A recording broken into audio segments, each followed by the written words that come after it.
Shalom. Kita sudah sampai seri yang ke-23 ya, Kitab Yosua kita. Jadi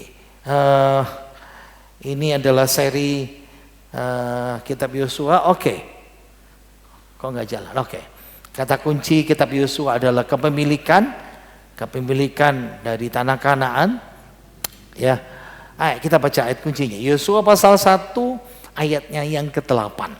2, 3. Janganlah engkau lupa memperkatakan kitab Taurat ini, tetapi renungkanlah itu siang dan malam, supaya engkau bertindak hati-hati sesuai dengan segala yang tertulis di dalamnya. Sebab dengan demikian perjalananmu akan berhasil dan engkau akan beruntung. Amin. Oke. Saya sedikit memikirkan ayat ini ya. Perang, sibuk, tapi suruh baca firman Tuhan. Wah, itu luar biasa itu ya. Bagian ini memang kita masih di pasal 6 sampai pasal 12 ya. Proses penaklukan, dan kita sekarang mulai masuk pasal 11, operasi militer di bagian utara Kanaan dan koalisi raja-raja di utara. Hari ini kita masuk di Yosua pasal 11. Ini masih pendahuluan ya. Yang dibaca sebetulnya cukup ayat 1 saja, tapi kita baca ayat 1 sampai ke 3. Nah, saya mulai dulu dengan pendahuluannya. Operasi militer Kanaan di bagian utara. Ceritanya pendek. Ini yang membingungkan saya ya. Wilayahnya luas, daerahnya luas, banyak yang ditaklukkan, tapi ceritanya pendek. Ayat 1 sampai ayat 15, Saudara. Nah, sementara kita melihat ya, operasi militer yang melelahkan di bagian selatan. Yosua dan Israel tidak memilih cuti atau liburan dengan alasan healing gitu. Kalau kita serang dikit-dikit healing gitu, kita dikit-dikit healing itu pasti seperti itu ya. Ya itu tandanya kita sudah makmur dan diberkati Tuhan. Amin. Kayaknya yang amin sedikit ya saudara ya. Saya tidak nyindir saudara. Saya betul-betul tidak nyindir. Itu kalau kita sudah mulai banyak menikmati hidup itu berarti kita diberkati Tuhan ya, hidup kita jalan dengan baik, bisa dinikmati berkat Tuhan seperti itu. Tapi lain sama cerita Yosua ya. Yosua ini lagi perang, lagi berjuang seperti itu. Jadi alasannya adalah mereka nggak bisa cuti, nggak bisa liburan, nggak bisa healing, nggak bisa rehat. Karena mereka menghadapi tantangan yang lebih besar, yaitu koalisi kekuatan besar-besaran yang di utara. Nah, kalau saudara, saya ingatkan saudara, ini seri 7 saya ambil di sini. Kalau saudara masih ingat ya, setelah menaklukkan wilayah tengah, mereka nyebrangkan ya, Yeriko, Ai, lalu mereka pergi ke wilayah selatan. Ceritanya sudah kita tahu semuanya. Dan sekarang hari ini mereka pergi ke bagian utara. Jadi ini ceritanya ya, dipotong masuk selatan, nah sekarang ke utara. Nah pasal 11 ini ke utara, tapi ayatnya 1 sampai 11 itu saja ya. Nah Yosua itu pemimpin Israel yang pas sekali dengan tugasnya. Dia jenius dalam militer, dia raksasa dalam hal rohani.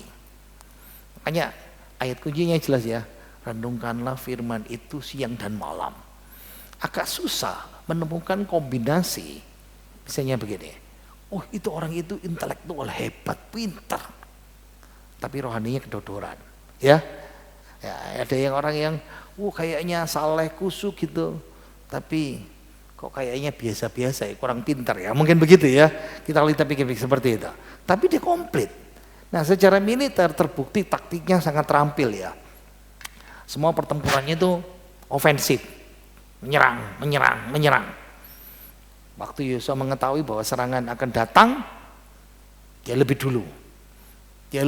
Dia utus pasukan pendahulu, dikacaukan semuanya, pasukan penyergap seperti itu. Nah, dia pakai elemen namanya surprise, kejutan. Jadi musuh tidak menyangka. Nah, saudara kalau masih ingat ya, keliling Yeriko. Hari pertama, kedua, ketiga setelah lengah, hari ke-6 lengah, hari ke-7 7 kali ngapain atau buruk, nah seperti itu. Ya, misalnya pergi ke Ai, dia kirim pasukan yang tersembunyi dulu, lalu diserang, mereka keluar, pasukan tim bersembunyi itu keluar seperti itu. Elemen kejutannya seperti itu. Lihat ya, pakai serangan umpan yang seperti saya katakan. Perang 5 lawan 5 raja orang Amori yang kemarin kita lihat dalam beberapa seri itu ya, panjang itu. Nah, lalu hari ini kita nggak sempat, nggak mungkin sampai ayat 7 ya, karena kita hanya fokus di ayat 1 saja ya. Minggu depan kita fokus lagi ayat 1 sampai yang berikutnya. Nah, secara militer terbukti juga misalnya yang ketiga, dia kirim tentaranya mengganggu musuh yang lagi mundur, retreat. Jadi mundur, tentara yang mundur karena diserang, mencegah mereka sampai ke kota, mencegah mereka menyelamatkan diri sampai di kota mereka itu. Secara rohani sekarang terbukti teladannya. Kenapa? Yang dia pegang teguh janji. 2 orang mata-mata dikirim ke kota Yeriko, ketemu sama Rahab. Pasal 6. Lalu Rahab katakan, bilang, "Hai kamu janji, aku melepaskan kamu, kamu harus juga menyelamatkan aku." 2 mata-mata yang memberikan janji ya. Tapi janji ini ditepati oleh Yosua. Sama lagi seperti ini. Dia pegang janji iman dengan penipu Gibeon. Kenapa? Orang Gibeon sudah menipu. Sekarang orang Gibeon diserang. Kalau saya jadi Yosua, nah kamu udah nipu saya. Yang penting saya tidak bunuh kamu, selesaikan. Wow, itu luar biasa ya. Nah umumnya, nah satu lagi misalnya, pemimpin atasan itu menggunakan posisinya untuk keuntungan pribadi. Apa itu? Saudara ketua. Saudara sebagai ketua menentukan pokoknya kayak gini ya, karena saya pikir kalau kita pikir ini cocok ya ini kalau aku ya memang yang seperti gini ya, kayaknya cenderungan seperti itu ya.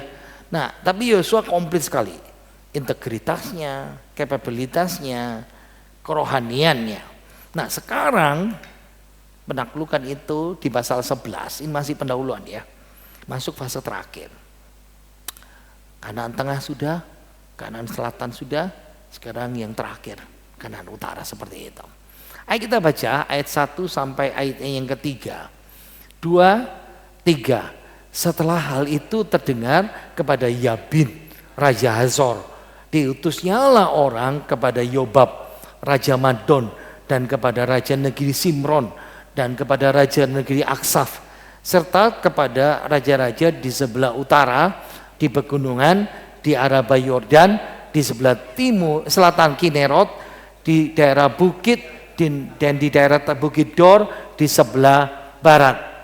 Yakni raja-raja orang Kanaan di sebelah timur dan sebelah barat, orang Amori, orang Het, orang Feris, orang Yebus di pegunungan, dan orang Hewi di kaki gunung Hermon di tanah Mispa. Coba amati saja ya. Setelah didengar apa? 5 raja di selatan Keok. Setelah aliansi yang di selatan dihancurkan oleh Yosua, setelah didengar, lalu Yabin Raja Hazor. Siapa ini? Pemimpin. Nah ini leaders, pemimpin di Kanaan Utara. Kalau pemimpin di daerah selatan, Gibeon. Nah kepemimpin Kanaan di kerajaan, ingat ya, kayak gini. Jadi kota itu kerajaan. Misalnya ini kota Hazor. Kota Hazor dikelilingi oleh benteng. Ini kota kerajaan Hazor punya raja sendiri. Di sebelah sana ada Raja Madon. Nah, di sebelah sana ada Raja Aksaf. Nah, seperti itu. Jadi ini kota. Jadi setelah itu dia mulai menggalang seperti itu.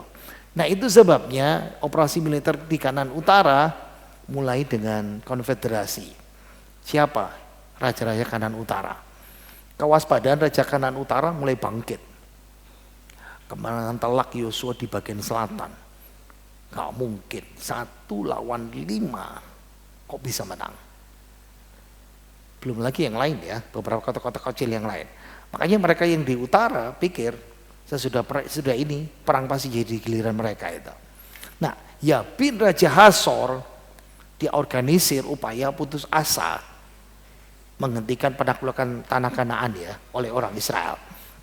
Nah, ya bin Raja Hasor mulai pikir kalau dia akan punya peluang yang sukses yang lebih besar, kalau sendiri pasti kalah.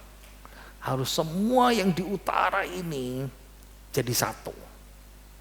Jadi Yabin dengan inisiatifnya sebagai pemimpin Kanaan Utara atasi krisis ini.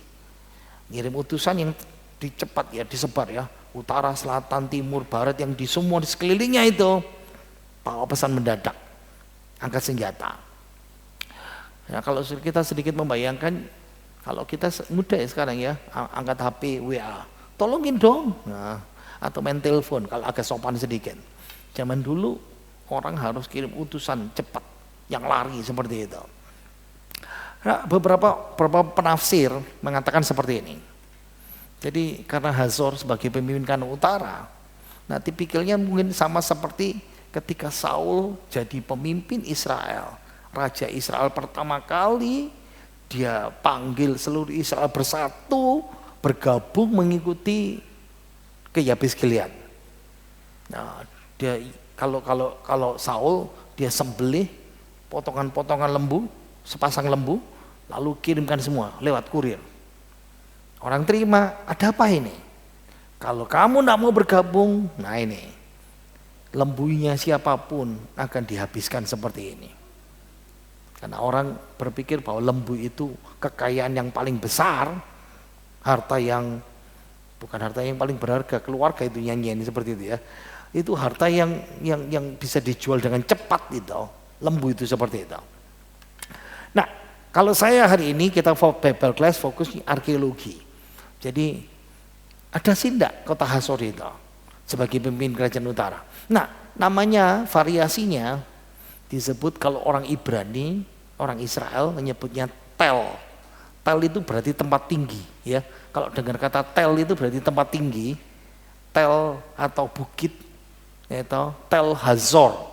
Itu bahasa Ibrani. Kalau Yunani sama, bukan set ya, Hazor. Pakai bahasa Yunani kuno. Nah, tapi saudara harus paham ya, abad ke-16, 17, 18 wilayah itu dipakai oleh kelompok suku-suku Arab yang tinggal di sana sebelum Israel masuk seperti itu. Sehingga dikasih nama Tel Wakas, Tel Kedah El Gul. Nah itu. Tapi dipanggil tiga hal ini satu tempat seperti itu. Nah, situs Hazor kuno ini terletak di Israel sekarang, di Galilea bagian utara, di utara Laut Galilea, di dataran tinggi Korasim bagian utara. Jadi kalau mau lihat peta di sini, yang di kotak gitu. Jadi kalau mau lihat yang di kotak, nah yang di kotak itu, kalau itu kotak kecil, kotak kecilnya dipindahkan ke sini, di sini tempat ini. Nah seperti ini. Nah kalau sudah lihat yang biru itu Danau Galilea ya, nah itu seperti itu. Nah itu seperti itu. Itu kan di situ di atas biru ada Danau Tiberias, Danau Galilea, Danau Kinerot, sama saja namanya seperti itu. Nah ini tempat yang warna kotak itu di sini tempat itu. Nah kalau dilihat dari Google Earth, nah seperti ini. Ini kota Hazor. Jadi kalau mau lihat Danau Galilea, ini Danau Galilea disebut Kinerot. Kenapa Kinerot modelnya kayak harpa? Lihat ya, harpa kan modelnya kayak gini. Senarnya seret, lalu dipetik ling, dan seperti ini. Makanya Kinerot dari kata kinor, kayak harpa ya. Nah di sini kota Hazor, di bagian utara seperti ini. Kalau mau sedikit lebih dekat, berarti kita sedikit membayangkan ya, kayak gini saja lah. Ini ada Gunung Hermon. Gunung Hermon kalau saljunya sudah menurun, saljunya sudah cair, turun. Nah jadi sumber air di Galilea, lalu turun lagi jadi sumber air yang di mana Sungai Yordan seperti itu. Nah kenapa kota ini begitu penting? Kenapa kota ini begitu penting? Karena Hazor itu orang dari Afrika mau pergi ke Eropa lewat Hazor. Jadi ini kota di zaman Alkitab. Stop by-nya di sini. Kota tempat orang mampir di sini. Ini tempat yang tinggi, Dan akhirnya pada zaman Salomo jadi benteng. Nah, kebetulan tadi itu sempat selesai persiapan nonton Israel mau bikin kanal. Ini kan kanal ada namanya terusan Suez. Terusan Suez itu untuk motong kapal-kapal, enggak usah muteri Afrika, jadi potong terusan Suez. Dan itu terusan Suez itu bikin orang Israel terima duit. Kapal lewat harus bayar, karena motong waktu 2 minggu naik kapal, motong biaya transportasi, motong gasolin, apa itu bahan bakar seperti itu. Nah, Israel mau bikin tembusan yang sendiri, itu apa namanya tadi itu seperti. Maksudnya begini, poin saya sederhana. Jadi kalau pedagang orang mau lewat bayar. Jadi saudara sedikit membayangkan ya, Hazor ini tempat yang bagus. Nah kalau mau pergi ke Asia, ini jalurnya sama, lewat Hazor. Nah kalau pergi ke tempat sana semuanya. Jadi Israel itu pada zaman dulu, Kanaan itu kaya sekali. Kenapa? Lalu lintas perdagangan internasional dari Eropa, Asia, lewat sini tempat ini seperti ini. Makanya punya duit, punya negeri besar, punya kekuasaan, punya pengaruh seperti itu. Sekarang kita mau lihat ya rentuhannya. Nah kalau sudah lihat ya, nah ini pilar-pilar diyakini dulu mungkin ini sebuah rumah seperti istana yang di sana. Tidak ada sisa-sisa rumah ya, tapi ini arkeologi Hazor itu kalau kita lihat seperti ini.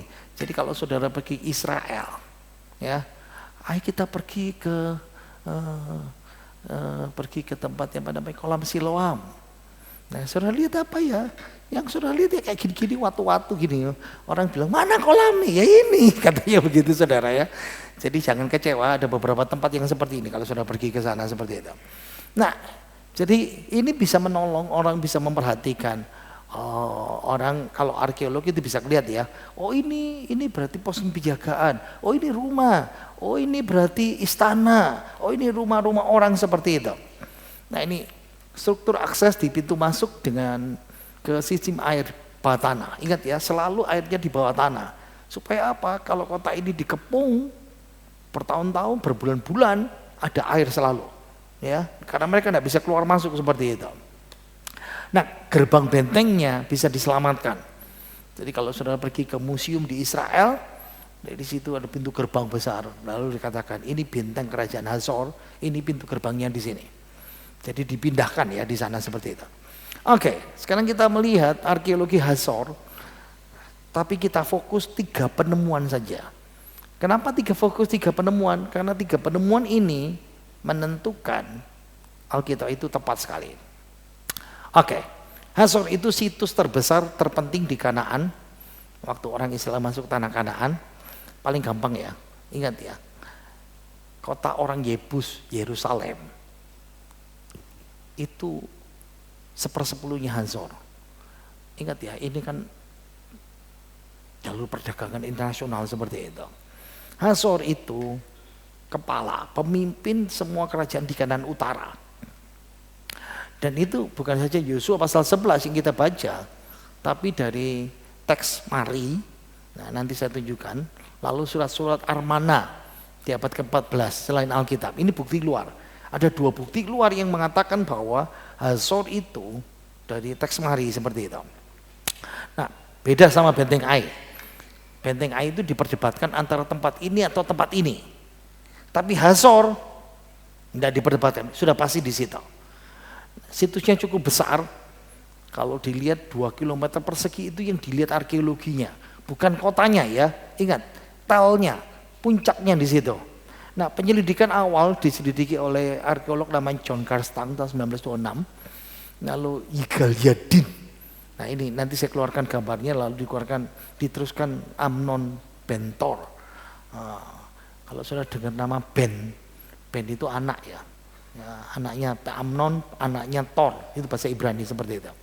Nah, lebih dari 30 tahun penggaliannya menjelaskan kota Hazor dari Perjanjian Lama. Nah, sekarang kita lihat 3. Apa yang pertama? Nama Yabin, Raja Hazor. Jadi Namanya rajanya disebut Yabin, Raja Hazor. Hazor itu kota, kota kerajaan. Disebutkan dalam Yosua ya. Tapi ada masalah besar sekarang. Nah ini, di Hakim-Hakim pasal 4. Hakim-Hakim itu pasal 4, 150 tahun kemudian. Disebut lagi Yabin, Raja Kanaan yang memerintah di Hazor. Berarti ada Yabin Raja Hazor yang kata Yosua pasal 11, ada Yabin Raja Hazor kata Hakim-Hakim. Orang tanya, ini rajanya sama, tempatnya sama, peristiwanya sama, tapi kan beda 150 tahun. Yang salah mana? Yang salah Alkitab. Salah apakah Alkitab salah cerita seperti itu? Nah ini yang membuat kita harus paham ya. Makanya arkeologi itu menolong sekali. Dan akhirnya sebuah prasasti ditemukan waktu digali di Hazor tahun 92. Lalu ketemu prasastinya dalam huruf Paku. Disebut Raja Yabin, Raja Hazor tahun kira-kira abad ke-17, 18 sebelum Masehi. Pelan-pelan. Loh, ceritanya Yosua kan abad ke-15. Tahun 1406 sebelum Masehi. Berarti abad ke-14, 15. Ini kenapa abad ke-17? Nah ini menolong kita ya. Ayo kita lihat gambarnya. Ini prasastinya ya. Jadi kalau saudara perhatikan, makanya kalau saudara suka linguistik ya, orang pertama nulis di Timur Tengah itu huruf paku yang model-model kayak gitu ya. Nah ini ditemukan sekarang disimpan di Kementerian Luar Negeri Inggris Israel. Di tablet ini, kalau dengar tablet itu berarti tanah liat, kayak kita bikin genteng gitu loh. Ya, tanah liat yang dibentuk dulu lalu dibakar. Itu namanya tablet, zaman dulu itu seperti itu. Nah, pada abad 14 ada surat Amarna Letters, surat Amarna ya. Nah, suratnya itu dari huruf Paku juga ya. Abdi Tirsi ini Raja Hazor kepada Firaun Mesir Amenhotep ketiga dan putranya Akhenaten. Persis abad 14, zamannya Yosua. Kalau ini abad ke-17, 18, ini abad ke-14, berarti kita bisa sedikit paham. Oh, berarti berabad-abad dikasih gelar Yabin, Raja Hazor. Ada lagi prasasti raja dari teks Mari abad ke-18 ya. Sebelumnya ditemukan Yabni Adad Raja Hazor. Nah kita lihat ya contoh dari tablet Mari. Sebentar pelan-pelan. Jadi ini Kanaan Utara yang kita lihat, Raja Yabin kan di sini. Sebelahnya itu wilayah Ebla. Sebelahnya di sini Mari. Nah kalau saudara tahu, orang Israel, siapa yang mengutuki orang Israel pada zaman masuk Kanaan itu loh, dukun itu loh, orang yang bisa mengutuki Israel di atas gunung sama Raja Moab, siapa namanya? Aku jadi lupa ya. Siapa namanya? Bileam. Oh terima kasih. Bileam itu dari Mari. Bileam itu dari kerajaan Mari ya. Jadi Bileam itu ingat ya, dari Moab di sini diutus datang ke sini dan dia dukun dari sini seperti itu. Oke, kita lihat, kita kan mau lihat tabletnya Maria. Nah, ada 17 lebih tablet dari kerajaan Mari. Lihat ya huruf Paku ya. Jadi kalau saudara jadi arkeolog itu mesti mau belajar bahasa ini. Saya belum belajar. 17 lebih tablet yang disimpan di perpustakaan di arsip kerajaan Ebla. Dan itu menjelaskan terperinci seperti apa. Ini tablet Mari ya, abad 18. Nah ini diceritakan persediaan makanan dengan simbol. Nah lihat ada kepala manusia dengan benda seperti segitiga. Lihat ya, oh ini berarti ini kata makan. Nah seperti itu. Kalau sudah mau belajar seperti itu. Jadi sekarang kesimpulannya, kalau melihat penemuan-penemuan arkeologi dan lihat Alkitab, jelas. Oh berarti semua raja yang memerintah di kota Hazor dikasih nama Yabin. Ingat, Yabin itu gelar dinasti, bukan pemberian. Nama saya kan dikasih ayah saya, mama saya, papa saya, namanya Yonatan, itu nama pemberian. Tapi Yabin itu nama gelar. Nah sama seperti gini gampang, Yabin Raja Hasor, sama seperti Firaun Raja Mesir. Firaun Raja Mesir namanya siapa? Amenhotep, Amenhotep, nah macam-macam ya, seperti itu ya. Nah semuanya gelarnya sama, Firaun seperti itu. Nah ini Yigal Yadin, ini arkeolog, tentara, juga politikus. Nah para sarjana Alkitab berpendapat bahwa bentuk nama Raja Hasor itu dalam Alkitab itu kependekan dari formula teoforik. Opo meneh teoforik, pelan-pelan saya terangkan nanti. Jadi nama-nama dinasti dari kerajaan Raja Hasor itu semuanya pakai nama teoforik. Apa itu teoforik? Teoforis itu nama menggabungkan dengan nama orang kudus, orang suci, atau dewa, atau nama Tuhan, nama Allah. Misalnya orang Arab, Abdullah, Abdul Allah, hamba Allah, abdi Allah. Itu teoforik, kan ada nama Allahnya di situ. Di zaman Alkitab ada dengan nama Apolos, Apollonios, Apollodorus, karena pakai nama dewanya Apollo. Nah nama saya nama Yonatan. Yonatan itu sama teoforik. Yehova Natan. Yehova itu Tuhan, Allah, Tuhan. Natan itu pemberian. Jadi pemberian Tuhan. Saya ini pemberian Tuhan seperti itu. Nah kebiasaan ini disebut sebagai teofori onomastis. Umum sekali di situ ya. Di masa-masa di Mesopotamia zaman timur dekat kuno. Nah kalau mau lihat dari utara, dari udara, sisa-sisa Hasor itu seperti ini. Ada zaman besi dan zaman perunggu. Apa itu maksudnya? Zaman besi itu zamannya si Yosua, zaman perunggu itu zamannya si hakim-hakim. Itu yang menolong saudara kita bisa lihat ya. Nah, penemuan ketiga, akan ada 3 penemuan. Selain nama Yabin Raja Hasor, penemuan ketiga itu 2 lapisan kehancuran. Kenapa? Ini menolong kita. Alkitab cerita kota Hasor dihancurkan 2 kali. Yang pertama oleh Yosua, yang kedua sama Barak, Deborah dan Barak pada masa hakim-hakim. Nah ini, lihat ya, Yosua 11 ayat 10 sampai 11. Kita baca 2, 3. Pada waktu itu Yosua kembali, direbutnya Hasor dan rajanya dibunuh dengan mata pedang. Sebab Hasor pada waktu dahulu adalah yang terutama dari antara segala kerajaan itu. Semua makhluk yang ada di dalamnya dibunuhnya dengan mata pedang sambil menumpas orang-orang itu. Tidak ada yang tinggal hidup dari semua yang bernafas dan Hasor dibakarnya.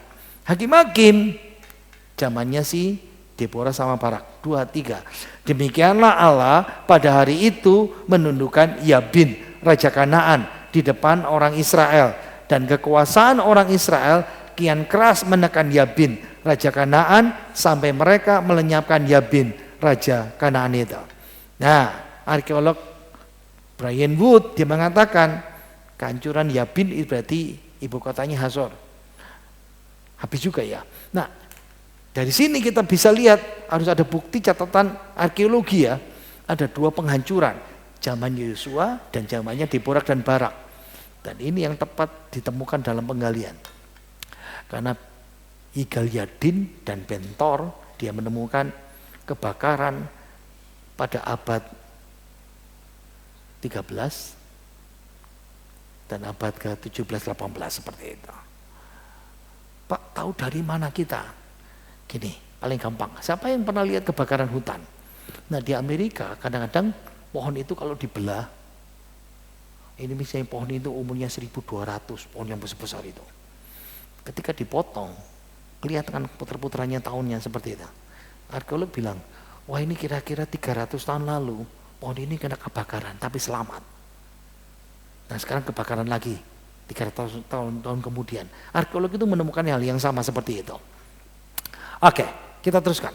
Sesuai dengan penghancuran kota orang Israel di bawah Deborah dan Barak ya, pada masa hakim. Menariknya, kedua penggalian juga menemukan bukti penghancuran kota yang dikaitkan dengan Yosua kebakaran. Jadi kenapa dibakar? Nah ini pertanyaan kita ya. Ingat ayat Mas tadi yang kita baca, renungkanlah firman itu siang dan malam.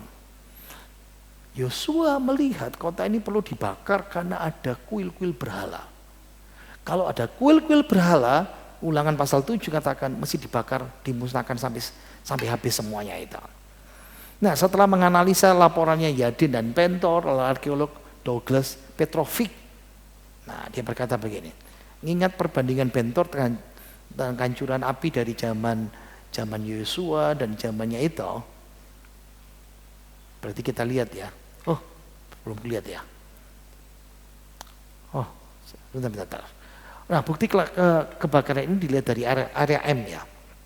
Waktu penggalian tahun 2000, tahun 2001, bagian garis bakar, sisa area terbakar dan mulai kelihatan seperti itu.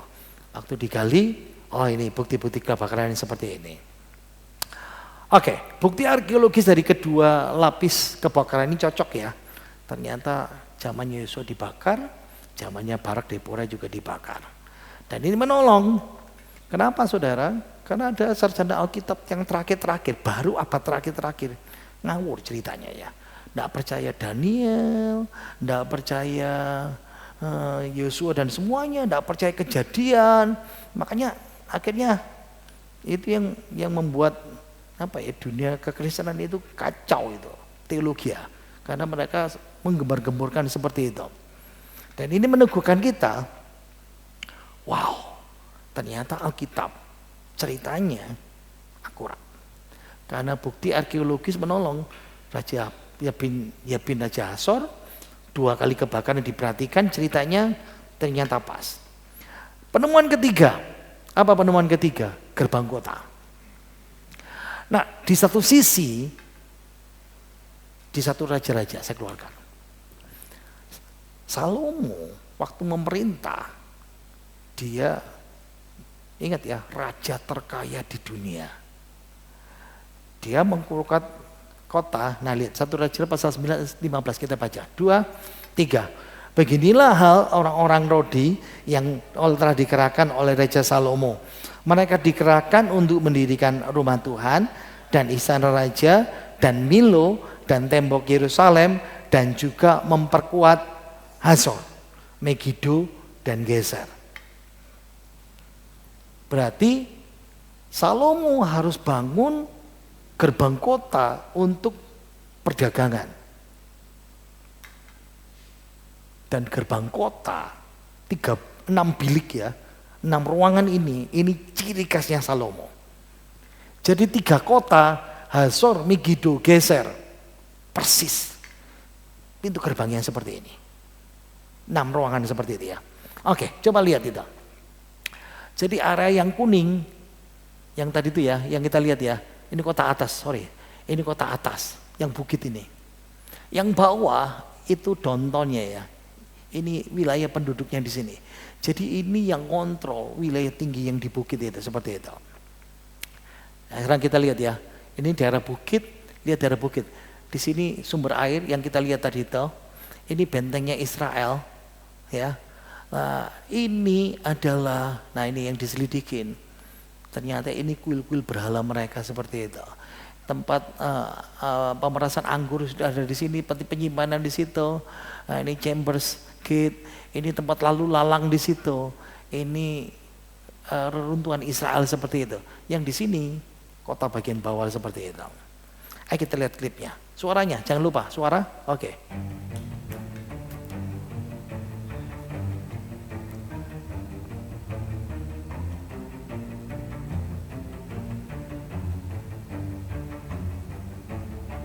Kemungkinan besar jalan yang dilalui ini juga jalan zaman dulu ya, internasional gitu.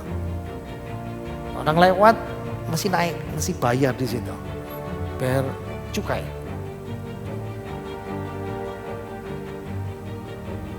Makanya Salomo bangun tempat ini juga ya.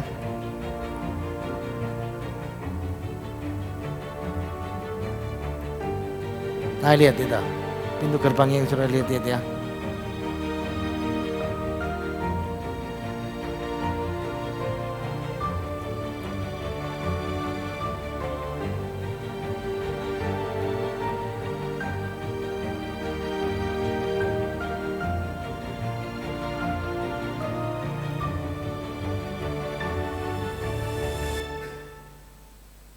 Oke, jadi pintu gerbang 6 kota itu dilihat abad ke-10, cocok, persis. Pas pada waktu Salomo memerintah. Salomo memerintah mulai tahun 950 sebelum Masehi. Abad ke-10 sebelum Masehi ya, cocok dengan pemerintahan Salomo seperti itu. Gerbang 6 bilik yang kita lihat, nah, kalau lebih dekat dari seperti itu. Nah belakangan ketika Israel terpecah, Ahab bangun. Tapi dihancurkan oleh Raja Asyur, Tiglat-Pileser seperti itu. Dan banyak orang mencatat gerbangnya persis. Geser, Megiddo, persis. Jadi gerbang ini persis semuanya sama di zaman Salomo. Meskipun beberapa orang bertanya-tanya ya. Sarjana Alkitab menyatakan paling gampang. Kalau ada kesamaan abad yang sama, berarti zamannya Salomo seperti itu. Nah kalau sedikit mau direkonstruksi, kira-kira pada zaman itu, kota ini seperti ini. Ada kota atas, kota bawah. Kesimpulannya, penemuan tablet, arkeologi, 2 lapis kancuran, penggalian itu menolong ternyata Alkitab itu tepat. Oke, kita bicara penutup. Saya suka sekali bicara arkeologi ini ya. Karena itu meneguhkan iman kita betul-betul. Alkitab itu persis sama, sejarahnya bisa dibuktikan, Alkitab tanpa salah. Makanya kan cocok dengan doa tadi itu ya. Kita bisa pegang janji Tuhan. Semua janji Tuhan karena firman itu ya dan benar. Ada suatu cerita, kisah nyata ya. Orang Amerika Serikat punya acara hari libur namanya Thanksgiving, hari ucapan syukur. Itu pada awalnya ketika orang imigran dari Inggris ke Amerika jadi pertanian, lalu mereka mulai panen. Panen pertama mereka bikin ucapan syukur kepada Tuhan, makanya disebut hari Thanksgiving. Nah sampai sekarang dirayakan tapi dengan tujuan beda ya beberapa. Nah ada seorang ibu namanya Kathy Mulkins. Hari Thanksgiving orang Amerika selalu beli namanya kalkun. Waduh besar sekali. Mesti dipanggang, diolah, dimasak berjam-jam. Mesti bikin lagi makanan side dish ya. Minumannya semuanya disiapin. Dari pagi dia masak semuanya disiapin. Pas sore mateng dia katakan tunggu orang-orang datang. Malam hari keluarganya sendiri aja, suami anaknya belum pulang. Dia kesel juga, saudaranya, sepupunya, tetangganya, sahabatnya kata janji mau datang, nggak datang semuanya. Nah, akhirnya dia mulai telepon sana sini. Masalahnya terkuak. Yang salah itu adalah kalendernya. Bukan hanya dia, itu bukan hanya Kathy Mulkins, tapi ribuan orang di kotanya. Kenapa? Ceritanya rumah sakit umum Jackson Madison County dia bagi kalender gratis sebanyak 40.000 kalender disebar satu kota. Dan kalender itu keliru naruh liburan.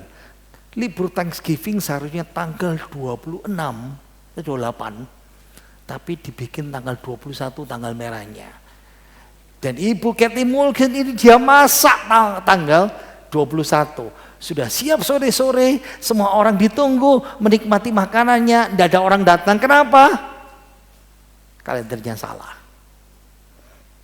Kira-kira ibu-ibu mau diapain makanannya itu seperti itu?